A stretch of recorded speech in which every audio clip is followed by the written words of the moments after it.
Good morning. You're Raul Carreno. And Mr. Carreno's case is set for trial to begin with jury selection next week. Mr. Matuska, Mr. Nichols did mention to me this morning an issue.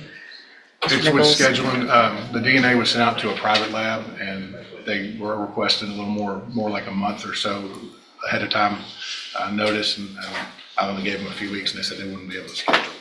Okay. So I'm asking for a reset for that. And that's a private, it's not the normal lab that we use? It's not DPS, it's a private lab that was used to expedite testing in this case. Okay. Obviously, we need that, I would think. Okay, so what I'm going to do is I'll reset it to the next trial docket. Obviously, at that point, it'll be time probably to get it done. That'll give you plenty of time to get with them now that we know that issue. And so we'll get that taken care of and get it on the next trial docket. Yes, ma'am. Okay, thank you. Go back with the bailiff.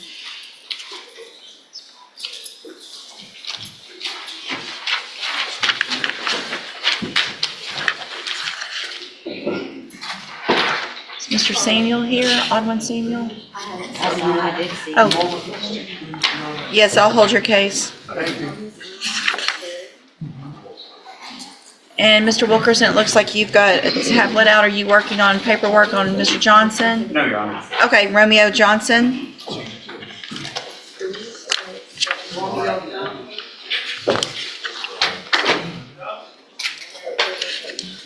Morning.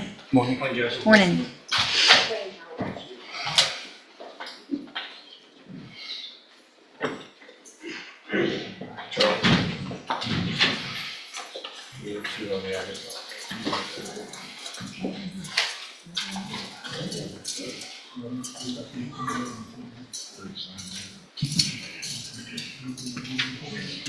Good morning. Are you Romeo Johnson? Yes, ma'am. And this is cause numbers 24 DCCR 2095 and 2419. Mr. Johnson's cases are set for trial to begin with jury selection next Monday. What is the announcement? We're ready, Your Honor. All right. Anything that changed in negotiations that we need to go over today? I was given some additional discovery materials, but it's just a complete autopsy. Okay. So there's no new offer or anything for me to present to my client. I'll entertain a counteroffer. All right. If y'all want to visit this morning, just to double check if there's any counteroffer or anything like that, let me know. I'll hold it for a minute. Otherwise, it'll get numbered for trial. Yes, Your Honor. Okay. Thanks.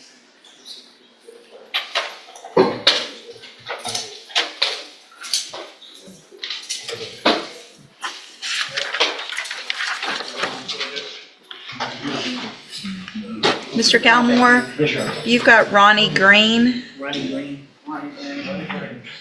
Good morning. Good morning. Good. How are you? Pretty good. Let's see here.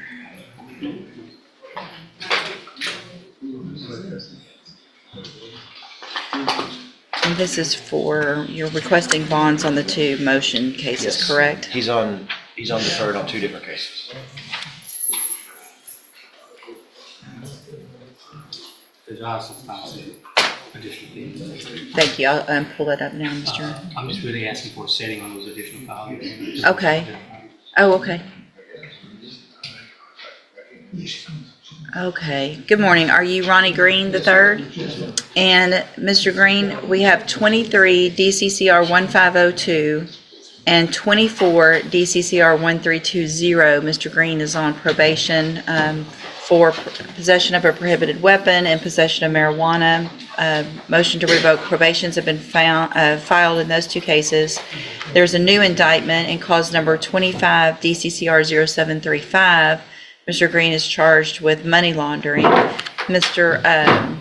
Galmore has filed writs asking that I set bonds in those two MTRP cases. He is on deferred probation, so generally entitled to a bond, but based on the nature of those offenses and that new offense, I wanted to have a hearing and get the state's input on their position on bond amounts and bond conditions. The state's filed a reply to the writ that was filed by Mr. Gilmore. I don't know if you had an opportunity to see that or review it. I've kind of laid out the state's argument Okay, in that reply. let me look at it I'm happy real to read quick. that. I feel like I might have seen it, but I've slept since then, so give me a second to. Judge, I don't know if you see letters in there as well. There's been letters that have been supplied to the court. Okay, I'll take a look at all of that. I don't know. Do I have any of that over there? Anything printed out on him? Some of that sounded familiar. Yes, okay, so I saw the letters. Yeah. I can summarize this for you, Judge. Okay, the letters I got printed. Let me look at this real quick. Now this is looking familiar as well.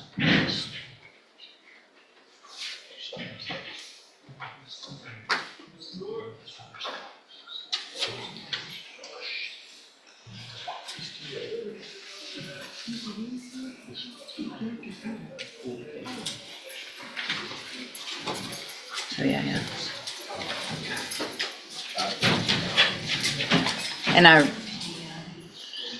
I recall now what you filed also with regard to some requests, and we'll get that set for the appropriate time, Mr. Coleman, as far as modifying bond conditions and things like that. And I guess you've seen those. Absolutely. I don't know if y'all want to talk about that, if there's some agreement or not, but for this morning, Mr. Galmore, I guess you can just make argument or... Yes, Judge. I would just like to summarize a few things real quick.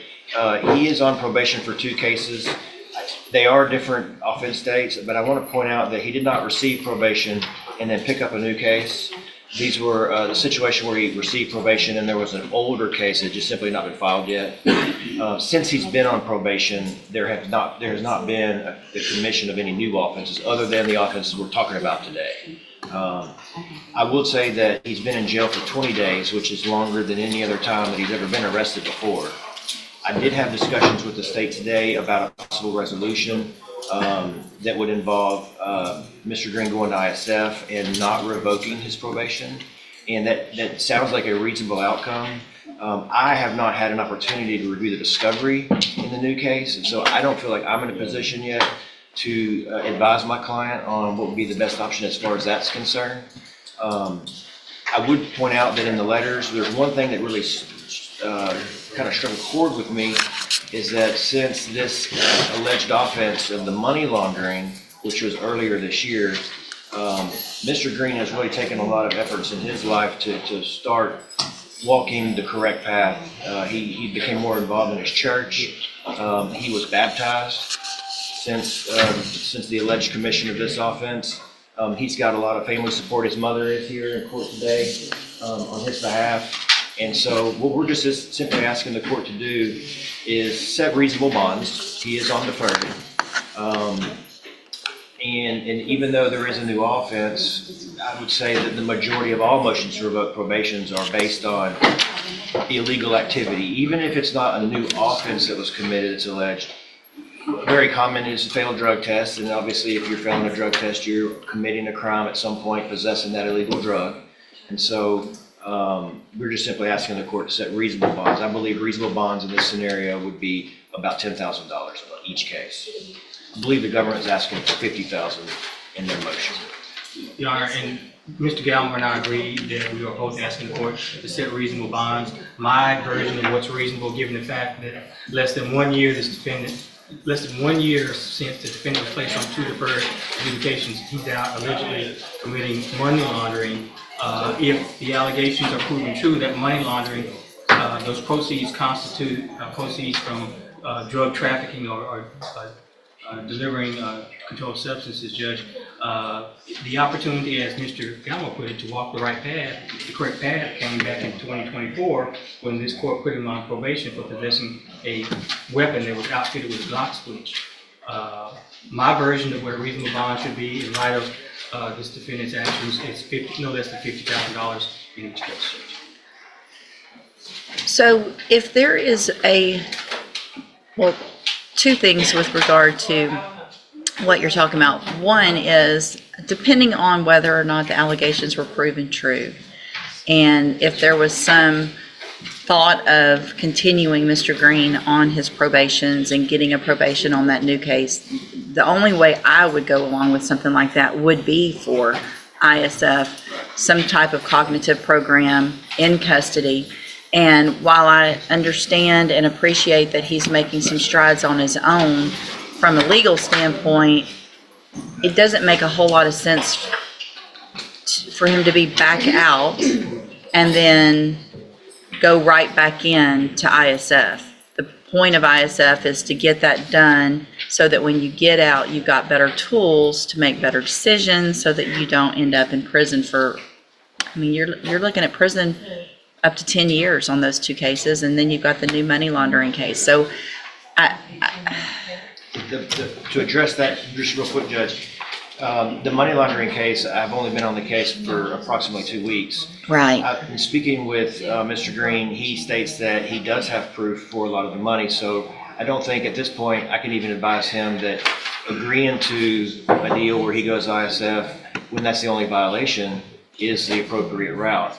Of course, with him being in jail, it's a lot harder for him to assist in his own defense of that case. And Judge, of course, the state has a different position on the proceeds or where those funds were derived from and our ability to prove where they came.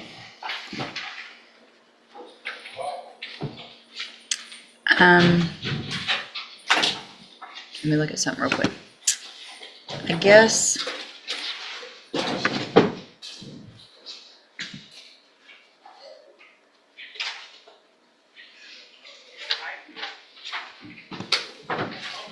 I'm just taking a look at the probable cause affidavit on the money laundering, just to get an idea of what those facts are. I think I have a little bit of them from the facts, obviously, from Mr. Coleman's response to your request, but let me look at this real quick.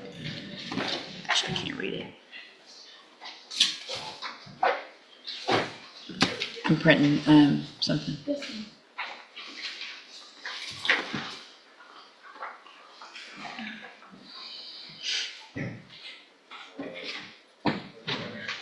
Maybe. Maybe. It's a long way for it to go from here to there.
Okay,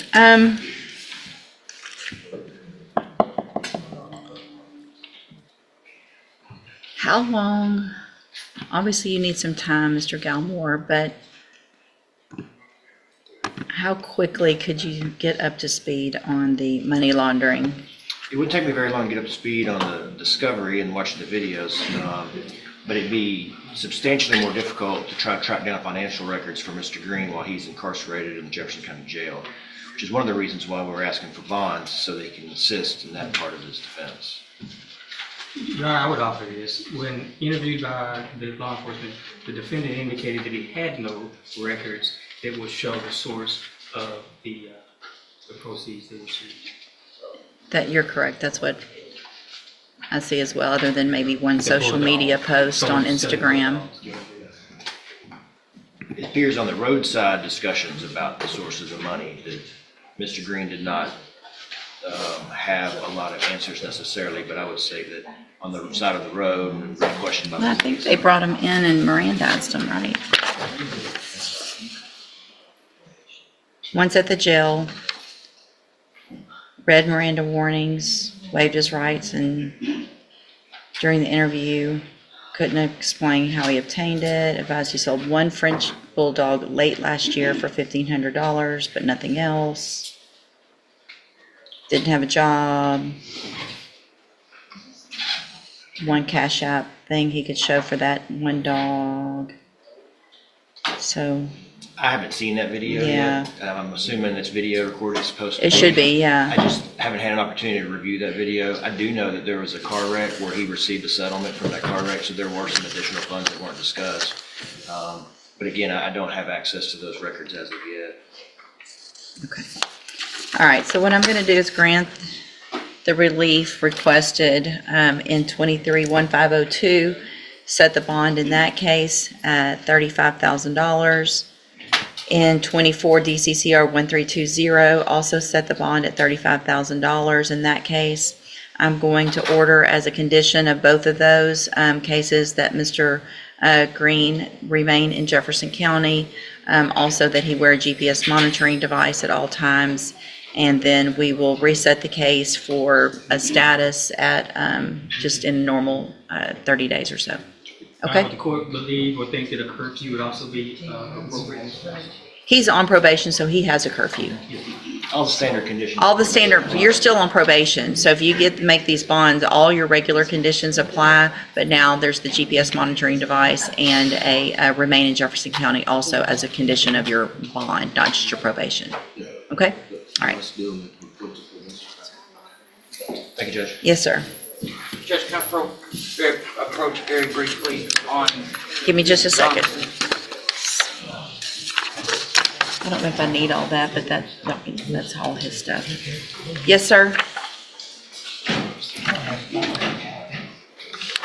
On Romeo Johnson? He doesn't want to make a counteroffer. Okay. So I was just letting the court know. All I right. do know, kind of need to know, I guess I'll find out after it's numbered, what case we're going on. Yeah. Well, let's figure that out. So it's going to get numbered. And so which case would be, Mr. Coleman? Which case would the state intend on going on? The murder, Judge. Okay, so 24 DCCR 2419 will get numbered. All right. Thank you.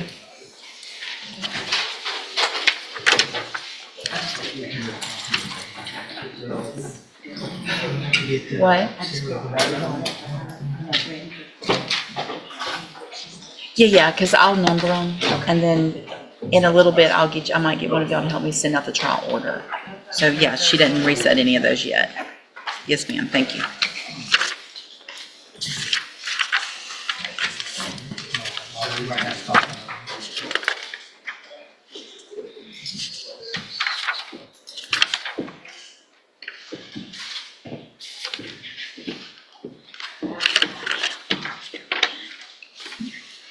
What you need?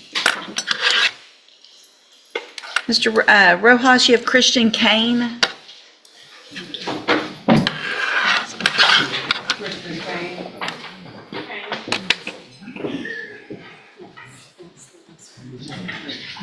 Good morning.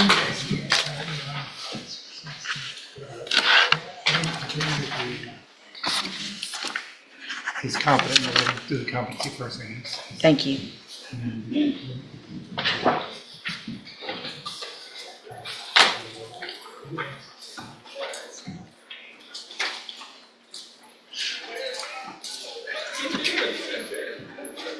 Give me a sec. Good morning. Are you Christian Kane? Yes, ma'am.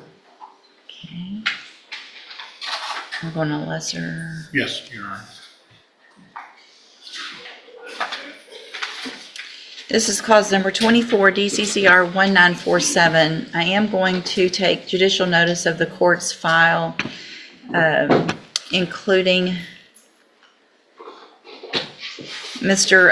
Kane was previously found not competent to stand trial, sent to the John Dunn Behavioral Science Center for Competency Restoration, received a packet from them dated September 15th of 2025. It includes the attending physician's report to the court from Dr. Liberis with the opinion that he is currently competent to stand trial. In addition, there's a trial competency evaluation report that was prepared by Dr. Robinson. Also has the opinion in that Mr. Kane is currently competent to stand trial. Is there any other evidence with regard to competency? No, Your Honor. No, Your Honor. All right, then at this time, based on the two reports, I am going to find that Mr. Kane is competent to stand trial. Mr. Rojas, will he waive the formal reading of the indictment? He will, Your Honor.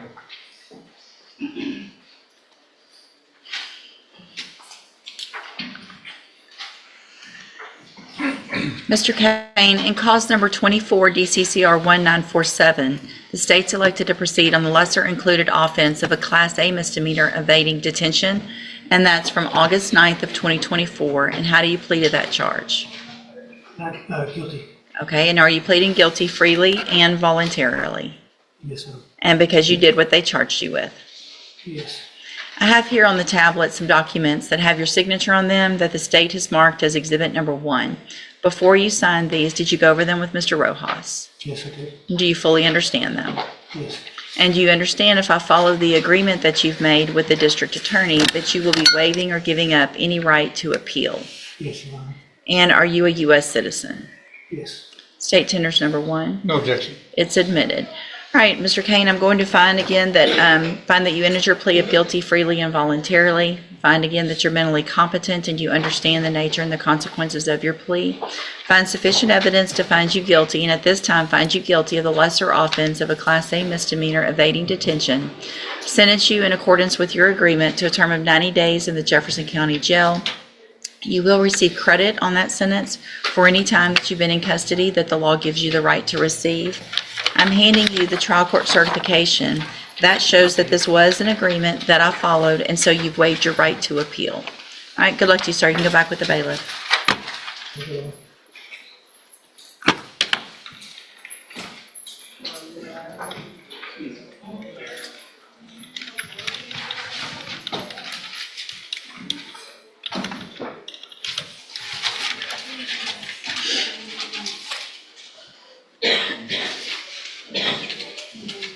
Hey, this kid, because obviously got added to the. See, Marco Gomez, Mr. Rojas. Judge, I don't know that we need him, Judge. His family's gonna looking to hire him an attorney. Okay, Same thing with Mr. Hawkins. Mr. Hawkins' family's already talked to somebody. They're gonna hire him this week, he's been told. okay. So we'll reset Mr. Gomez, and if you'll make a notation that his family wants to hire attorney. And who was the other one? Mr. Hawkins? Calvin Hawkins. We'll reset Mr. Hawkins as well, same notation, please. And, let's see. Lucius LaFleur, Mr. Rojas? Are you working on Hendricks? Tommy's got it. It's an add-on, so he needs his file to see what make sure the officer's right. Oh, But they're all gonna be, everything else should be a plea.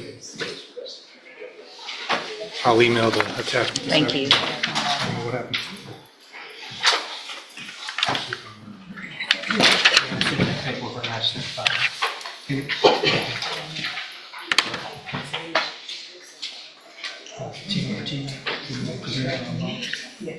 You said charge him off.